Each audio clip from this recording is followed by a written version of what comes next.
It was back in June that the McCallum Theater announced the appointment of Jamie Grant as the new president and CEO. He landed the job at a time when the arts was hit hard because of the pandemic and presented unusual challenges. Jamie Grant joins us this morning. Welcome. It's good to have you with us. Good morning. Also to America as a newly minted American citizen. Congratulations.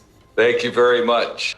Our ceremony was in June, and it was an interesting affair because, of course, we were all wearing masks, and it was done outside. You worked a lot in Canada because that's where you were born, but give me the elevator pitch of your background and how you got to be the new guy at the McCallum.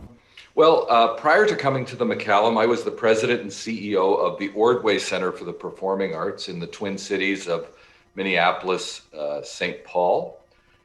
Prior to that, I was the president and CEO of the Long Center for the Performing Arts in Austin, Texas. And prior to that, as you mentioned, I've managed many theaters throughout Canada. And I was working it out that area code 760 is my 9th area code that I've had in my life. So I've lived in a few different cities and been in the theater and the arts for my entire adult life, and hopefully I'm getting better at it. You got the job at a time when things came to a screeching halt.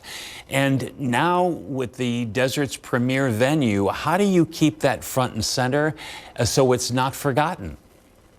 Yes, it's interesting. You know, the pandemic, the first meeting that I had when I was still working at the Ordway Center for the Performing Arts on the pandemic was March the 3rd. And we were trying to develop plans for what we were going to do about the pandemic. Well, March 11th, 2020 was the last public performance that happened at the McCallum Theater. And we have been dark for over 300 days. And so this was an opportunity with the theater dark for me to truly learn about the organization. And I have been picking up the phone and speaking to donors and supporters and board members. I've done Zoom happy hours and coffee breaks with our volunteers, with a large number of people. And in a funny kind of way, I've actually gotten an opportunity to get more inside the organization, both staff and volunteers and friends, than I would have if I had started and we had a million shows going on. And so what's going on behind the scenes now so that you are prepared when you are able to welcome people to the theater and put shows on? Yeah, I think that, this is part of the exercise that people don't see, and I'm thrilled that you've asked. As you know, at the McCallum, we have one of the top-notch staffs in the country. And part of our work today has been staying plugged in to local, regional, statewide, national, and in fact, international institutions to look at how others are dealing with the pandemic and making sure that we are prepared for getting ready to reopen. You know, a lot of the theater groups have been dark, as the McCallum has been, but others have gone to do Zoom presentations. I know CV Rep here has been really kind of outstanding in that department. What about the McCallum? Have you thought about doing some Zoom activity in order to keep that venue alive in people's minds? We are currently doing some work with artists who were supposed to be in our season. And we will be announcing a new format to whet people's appetite for some of the things that we've been missing at the theater. And I expect that will happen in the coming weeks. Virtual programming isn't the same as live.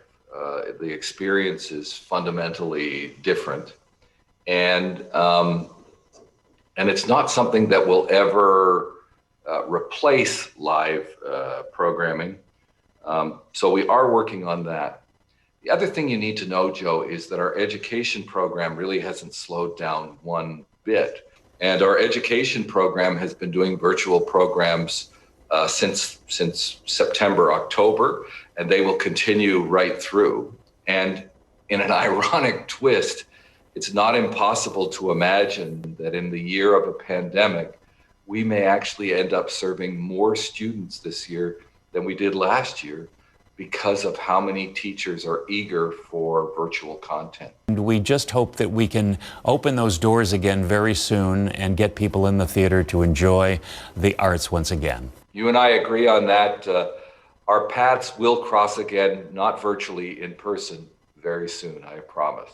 All right, wonderful. Thank you so much for being with us. And again, congratulations on being an American citizen. And we just wish you continued success. Thank you, my friend. And keep it right here. We'll be right back.